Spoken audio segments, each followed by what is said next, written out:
इस वीडियो में पढ़ेंगे कक्षा 9वीं का विषय गणित यानी कि सब्जेक्ट मैथ्स का पाठ 1 जिसका नाम है संख्या पद्धति। संख्या पद्धति का ये भाग 1 होगा जिसमें इस पाठ का परिचय होगा।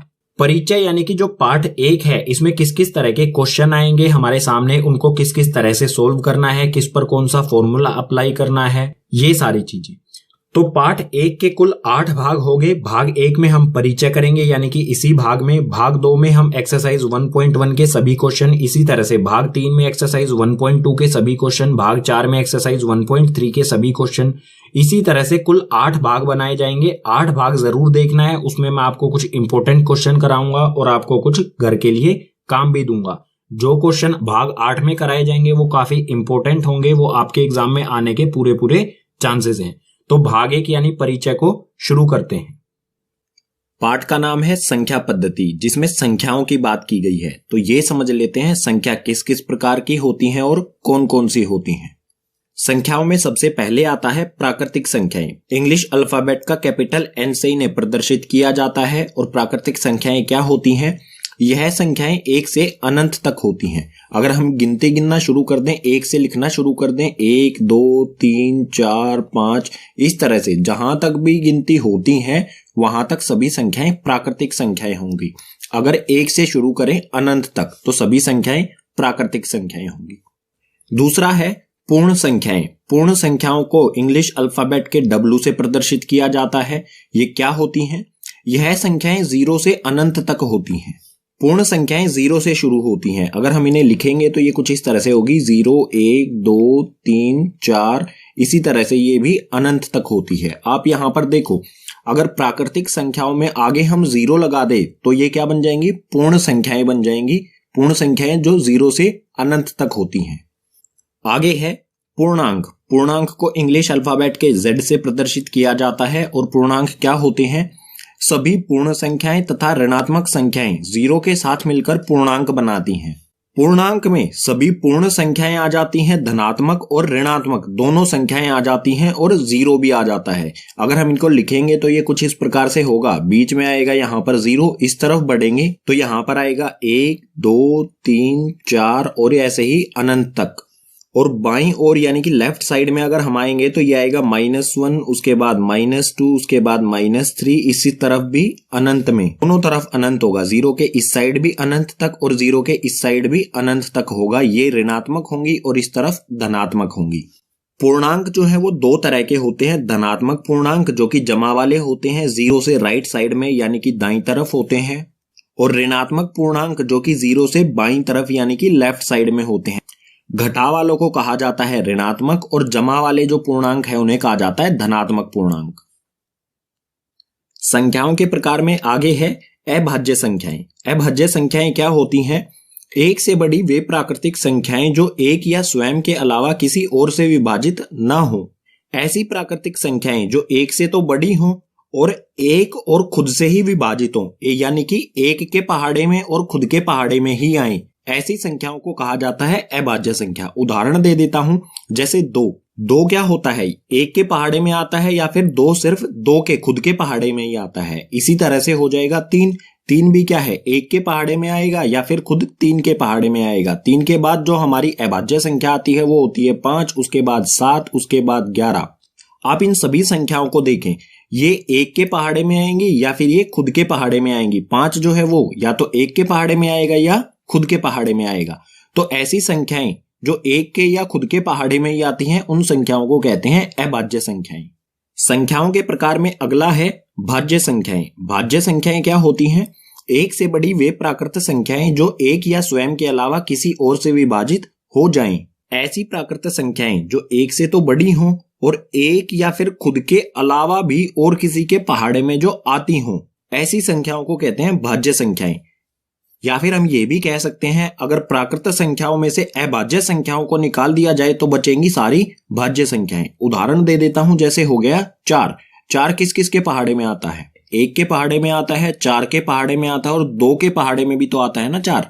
तो इसके क्या हो गई? 2 से ज्यादा अगर गुणनखंड हो जाए ना तो उसे कहेंगे हम भाज्य संख्याएं। 2 के पहाड़े में भी आता है ये, तो ये हो गई भाज्य संख्याएं। इसी प्रकार से जैसे 16 हो गया, 9 हो गया, ये सारी क्या हो जाएंगी? भाज्य संख्याएं। क्योंकि ये एक और खुद के अलावा और पहाड़ों में भी आती हैं। जैसे 16 यहाँ पर एक के पहाड़े में भी आता है, 2 के में भी आता है, 4 के में भी आता है, 8 के में भी आता है और 16 के में भी आता है। तो एक और खुद के अलावा किसी भी पहाड़े में अगर आ जाए तो वे संख्याएं भाज्य संख्याएं कहलाएंगी। संख्याओं के प्रकार में आगे है परिमेय संख्याएं। परिमेय संख्याएं काफी इंपॉर्टेंट है इस पाठ में, तो अच्छी तरह से इन्हें समझे। परिमेय संख्याओं को कैपिटल क्यू, इंग्लिश अल्फाबेट के कैपिटल क्यू से इन्हें दर्शाया जाता है। परिमेय संख्याएं क्या होती हैं? इन संख्याओं को p बटा क्यू के रूप में लिखा जा सकता है। कोई भी ऐसी संख्या जिसे p बटा क्यू यानी कि अटे बटे में लिखा जा सके, ऐसी संख्याओं को कहेंगे परिमेय संख्या। उदाहरण दे देता हूं, जैसे उदाहरण हो गया हमारा 2/3। इसको हम किस तरह से लिख सकते हैं? p बटा क्यू यानी कि अटे बटे में हम इन्हें लिख सकते हैं, भिन्न के रूप में हम इन्हें लिख सकते हैं। ऐसी संख्या जिसे भिन्न के रूप में लिखा जा सके वो सभी परिमेय संख्या कहलाएंगी। इसी प्रकार से 1/2 हो गया परिमेय संख्या। बहुत सारी संख्याएं जो भी भिन्न होगा उसे हम परिमेय संख्या कह सकते हैं। इसके बाद है अपरिमेय संख्याएं। अपरिमेय संख्याएं कौन सी होती हैं? वे संख्याएं जिन्हें p बटा क्यू के रूप में नहीं लिखा जा सकता। ऐसी संख्याएं जिन्हें भिन्न के रूप में या फिर p बटा क्यू के रूप में नहीं लिखा जा सकता है, उन्हें कहेंगे हम अपरिमेय संख्याएं। अपरिमेय संख्याओं का सबसे अच्छा उदाहरण है पाई। पाई को p बटा क्यू के रूप में नहीं लिखा जा सकता है। अब आप कहेंगे कि पाई का मान तो 22/7 होता है, ये तो p बटा क्यू के रूप में लिखा गया है। लेकिन आपको पता होना चाहिए कि पाई का एग्जैक्ट मान जो है वो 22/7 नहीं होता, ये लगभग मान होता है। ठीक है, तो ये पाई का मान एग्जैक्ट नहीं होता, हम सिर्फ मानते हैं इतना। पाई का मान जो है उसे हम p बटा क्यू के रूप में नहीं लिख सकते हैं। पाई एक अपरिमेय संख्या है। इसी प्रकार से √2 हो जाए, √3 हो जाए, ये संख्याएं भी क्या होंगी? अपरिमेय संख्याएं होंगी, क्योंकि इन्हें p बटा क्यू या फिर भिन्न के रूप में नहीं लिखा जा सकता है। संख्याओं के प्रकार में लास्ट है वास्तविक संख्याएं। वास्तविक संख्याओं को इंग्लिश अल्फाबेट R से दर्शाया जाता है और ये क्या होती हैं? सभी संख्याओं का संग्रह। वास्तविक संख्याएं सभी संख्याएं होती हैं, चाहे वो भाज्य संख्याएं हो, चाहे अभाज्य संख्याएं हो, चाहे परिमेय संख्या हो, चाहे अपरिमेय संख्या हो, चाहे प्राकृतिक संख्या हो, चाहे वो पूर्णांक हो, चाहे पूर्ण संख्याएं हो। सभी संख्याओं को अगर इकट्ठा कर दिया जाए या फिर सभी संख्याओं को हम कह सकते हैं वास्तविक संख्याएं। संख्याओं के प्रकार समझने के बाद आगे आता है पाठ में वास्तविक संख्याएं और उनके दशमलव प्रसार। जो भी हमारी वास्तविक संख्याएं होती हैं उनके दशमलव प्रसार किस प्रकार से होते हैं? जैसे हमें दिया गया है √2 या फिर हमें दिया गया है 1/2 या फिर हमें दिया गया है पाई। अगर हमें इनका दशमलव प्रसार निकालना हो, दशमलव प्रसार निकालने का मतलब क्या होगा? जैसे 1/2 है तो इसे हम रखेंगे अंदर, 1 को ऊपर वाली संख्या को रखते हैं हम हमेशा अंदर और नीचे वाली संख्या से किया जाता है भाग। अगर हम इसे भाग करें तो दशमलव प्रसार यानी कि जो उत्तर आएगा हमारा वो किस प्रकार से होगा? तो दशमलव प्रसार 3 तरह का होता है। पहले की बात कर लेते हैं। सबसे पहले पहला होता है दशमलव प्रसार शांत। शांत में क्या होता है? इस स्थिति में शेष 0 हो जाता है। शांत जब होगा जब शेष हमारा कहीं पर भी 0 हो जाए, शेषफल जो बचेगा भाग करने पर वो क्या हो जाए? 0 यानी कि 0 हो जाए। इसका उदाहरण ले लेते हैं। इसका उदाहरण हो जाएगा 1/2। इस स्थिति को अगर हम हल करेंगे तो भाग करना पड़ेगा। 2 जो है बड़ा है 1 से, तो 1 के पीछे हम यहाँ पर लगाएंगे 0 और 0 लगाने के बदले हम यहाँ पर क्या करेंगे? 0 लगा के पॉइंट लगा देंगे। भाग करना तो आता है ना, बिल्कुल आसान होता है। अब 2 के पहाड़े में 10 कब आता है? 2 के पहाड़े में आता है 5 पर 2 पंजे 10। 10 में से 10 गए तो 0। हमारा शेषफल में क्या आ गया? 0। अगर हमारा 0 आ गया तो ये हमारा 0.5, जो हमारा उत्तर आया वो क्या हुआ? 0.5। हमें कहीं ना कहीं जाके एक परफेक्ट उत्तर मिल गया, परफेक्ट आंसर मिल गया। तो इस प्रकार के दशमलव प्रसार को कहा जाता है शांत या फिर शांत दशमलव प्रसार। दशमलव प्रसार में दूसरा है अनवसानी आवृत्ति। अनवसानी आवृत्ति को अशांत आवृत्ति भी कहा जाता है।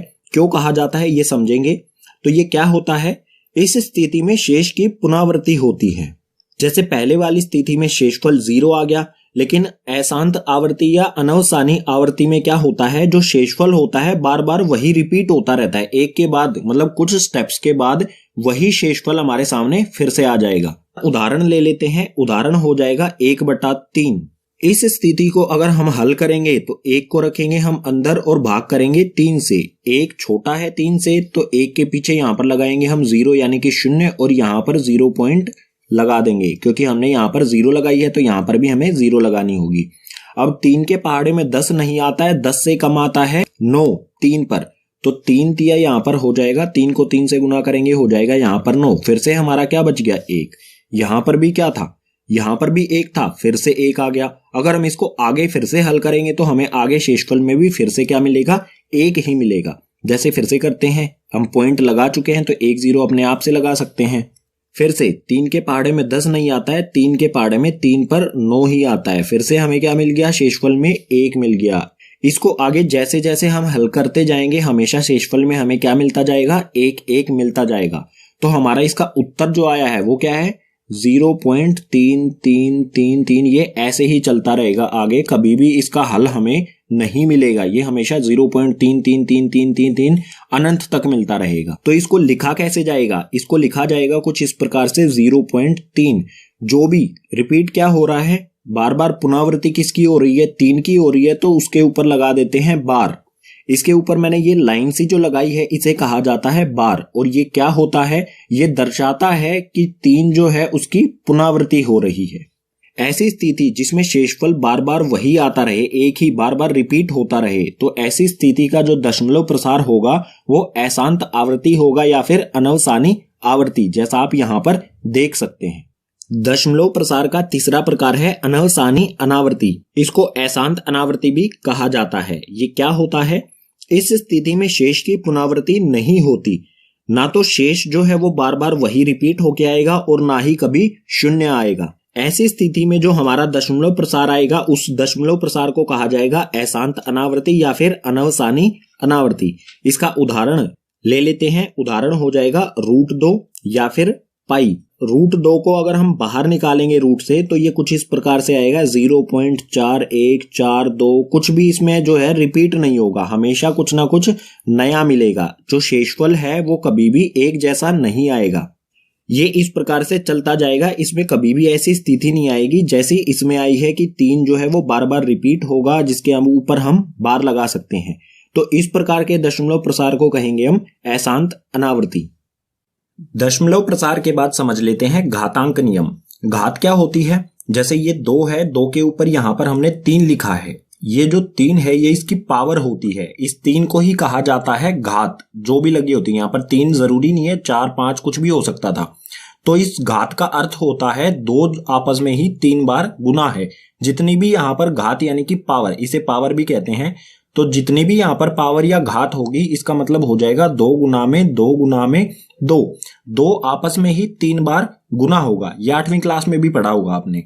तो इस तरह की जो घात लगी होती है उसके कुछ नियम होते हैं।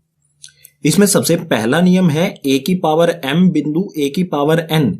कुछ इस तरह की हमें स्थिति दी गई हो, बिंदु का अर्थ होता है गुना। उदाहरण ले लेते हैं इसका, जैसे यहां पर हो गया 2 की पावर 2 बिंदु 2 की पावर 3।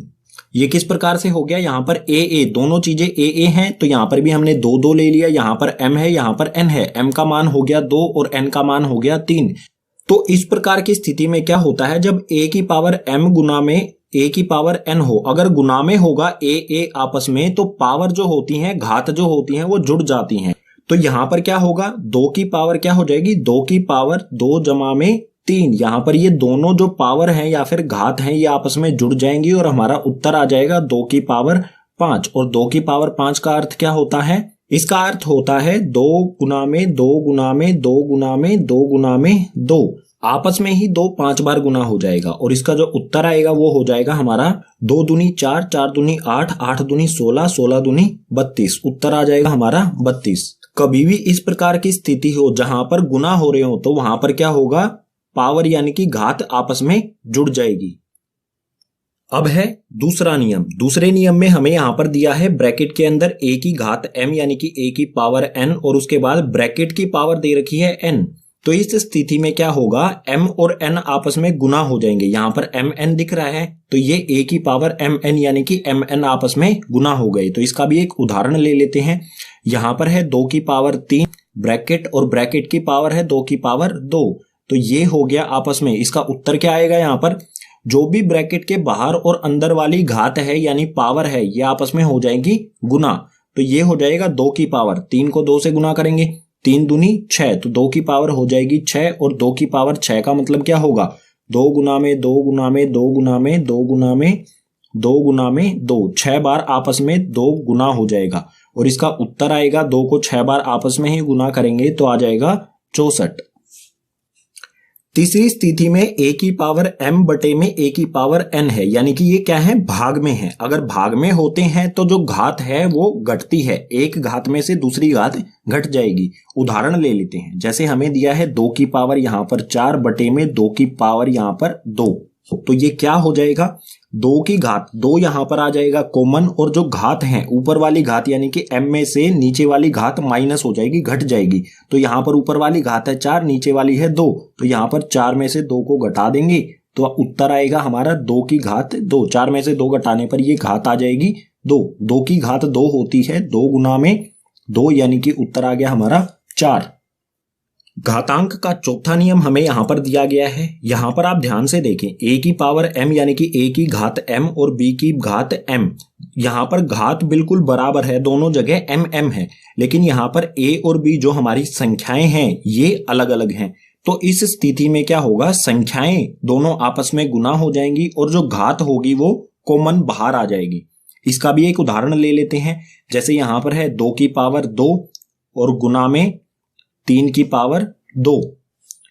यहां पर आप देख सकते हैं दोनों घात जो हैं वो 2 2 यानी कि बराबर हैं, लेकिन संख्याएं 2 और 3 संख्याएं अलग अलग हैं। तो इस स्थिति में 2 और 3 यानी कि संख्याएं जो है वो आपस में गुना हो जाएंगी। तो 2 को 3 से गुना करेंगे, ये हो जाएगा 6, और घात जो होगी वो वैसी की वैसी रहेगी, उसमें कोई बदलाव नहीं आएगा। 2 2 घात है यहाँ पर तो ये 2 ही रहेगी। 6 की घात 2 का मतलब होगा 6 गुना में 6, और इसका उत्तर आ जाएगा 6 को 6 से गुना करेंगे तो 36। इसी के साथ भाग 1 यानी कि परिचय इस पाठ का हो जाता है समाप्त। जो भी चीजें हमने पीछे पढ़ी हैं इन्हीं का इस्तेमाल करके हमने सभी प्रश्नों को हल करना है। उम्मीद करूंगा सभी विषय आपको समझ आए होंगे। अगर सभी विषय समझ आए हैं तो इस वीडियो को अपने क्लासमेट्स के साथ ज्यादा से ज्यादा शेयर करो। कोई सुझाव देना चाहते हैं तो उसे कमेंट करो, और इसके साथ ही अन्य सभी भागों के लिंक आपको नीचे डिस्क्रिप्शन बॉक्स में दिए गए हैं, उन सबको भी देखना ना भूलें।